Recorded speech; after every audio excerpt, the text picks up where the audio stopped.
Hello everyone, welcome to Maths IEC. Here's another interesting question. This is for A-level physics and this question is on mechanics, motion under gravity to be precise. Please pause the video and try this question. When you're ready for the answers, continue the video. An object is released from rest, okay, so the initial speed is 0 and falls freely under gravity. Work out the ratio of the displacement during the first second. Okay, so in the first 1 second, it drops a certain distance.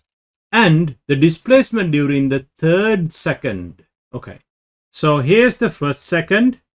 In the second second, it will drop more. In the third second, it drops even more. So, say the displacement in the first second is d1. During the second second, it's d2. During the third second, it's d3. So the question really is ratio of the displacement during the first second, which is d1, is to displacement during the third second, d3. So the question really here is what is d1 is to d3. Now, most people do this question using the equations of motion, which can be done. Let me show you as method 1. However, I have a much easier way of doing it, which I will call method 2, and I'll show this after this. So learn the obvious way first, and then we'll have a look at the next one. Now, let's call this point is I, this point is B, C, and D. So, from A to B in the downward direction, U is 0, A is G, P is 1, and I need to find the displacement, which I call D1. So, S is equal to UT plus half AT squared. Now I can see U is 0, so that whole thing goes to 0. So, D1 is equal to half G times T is 1, 1 squared is 1. I'm going to write the same from A to D all the way down. So U is again 0, A is G, T from A to D, it's 3 seconds. So T is 3, what is S? So let's get an expression. D, I need to get the whole thing. So it's D1 plus D2 plus D3.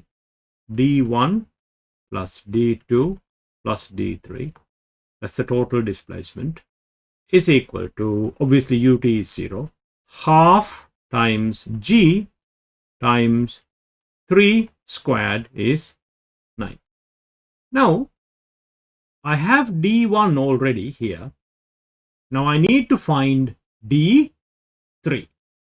To find D3, I need to have D1 plus D2, so I can take away. To do that, I have to write it from A to C now, again downwards. So the formula is S is equal to UT plus half AT squared like before. So S is D1 plus D2 is equal to UT goes to 0 because U is 0. Half GT from A to C is 2 seconds. So 2 squared is 4. Now let's call this one 2 and this one is 3. So I can see if I take away 2 from 3, let's see what happens. 3 take away 2. D1 plus D2 plus D3 take away. D1 plus D2, that gives me D3 on the left hand side. On the right hand side, I have half times 9G take away half times 4G, that is half times 5G. Yeah, so half G is a common factor. 9 take away 4 is 5. So I know D3 is this. Now my question is, what is the ratio D1 to D3?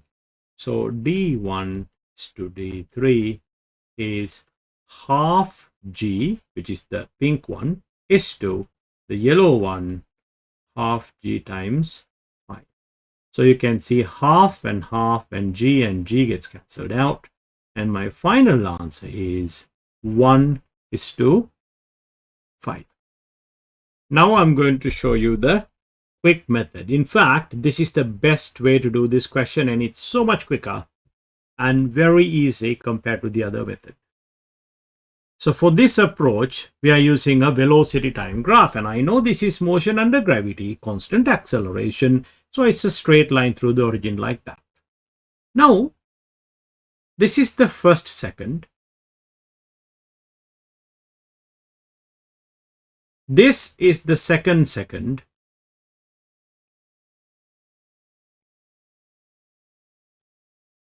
And this here is the third second. 1, 1, and 1. So the question is the ratio between these two areas, basically, because in a velocity time graph, the area under the graph gives you displacement. So this displacement is d1. This whole thing is d3.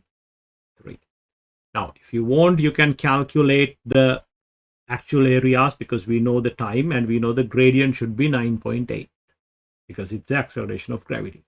Or simply, because the question is asking the ratio, so all we need to do is just do this. And now if you look at this very carefully, look at this pink region here, D1, and look at this yellow region here. Now you can clearly see here we have one triangle, and here we have 1, 2, 3, 4, 5. 5 triangles. So the ratio is literally 1:5. Done and dusted.